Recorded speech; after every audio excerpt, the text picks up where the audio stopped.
I remember when I was 7 years old, we lived in the northern region of Saudi Arabia in a one-story house.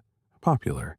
And all the houses around us were popular, because the provinces were in the process of construction at that time. The point is, I had 2 older sisters and 1 younger sister. I was in the 1st or 2nd grade. I don't remember exactly, but I remember that the school was 1.5 kilometers away from home, according to my measurements now. And between the school and the distance to our house there was an abandoned White House. It was very large, like an abandoned hospital or school, and the outer doors were removed and placed next to the fence, so that while going to school we pass inside the courtyard of that house. We entered through the big doors that were removed, and when we returned from school we did the same thing despite the fear of my sisters and female students. But we were kids, and didn't know what we were doing. One day, when we were returning from school, my older sister insisted on seeing the inside of that abandoned house, and it was many rooms. I think they were classrooms, because my sister said she saw tables and chairs scattered inside. Some of these rooms were locked, so my sister's curiosity prompted her to peek into one of these locked rooms through the keyhole, and she saw something moving inside, as if someone was approaching the door to open it. I remember she suddenly let out a loud scream and came running to us, telling us to run away.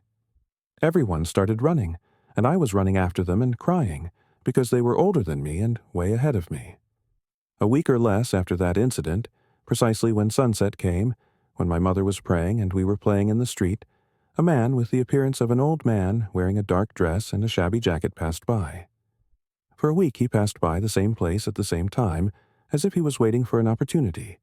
And the strange thing that puzzled us until now is that he only came when my mother was praying, and when we called her to hurry and see him, he disappeared in a blink of an eye. The last time we saw him, my mom was praying and we were playing outside with my younger brother, who was about 2 years old. The man came walking towards us. He left us all and went straight towards my sister while we were screaming and crying and calling for my mother. He grabbed her neck as if he wanted to strangle her, and he was turning to my sister, who was the oldest of us. But when he heard my mother coming, he left my sister and hurried to walk until he disappeared faster than lightning. My mom ran after him, but he had already disappeared, and we never saw him again until we left that area.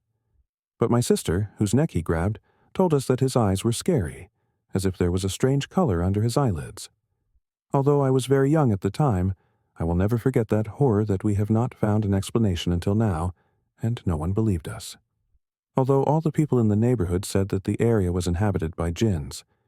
Even my mother didn't believe us, because he only came when she was praying, as if he knew she was praying, and when we called her, he disappeared.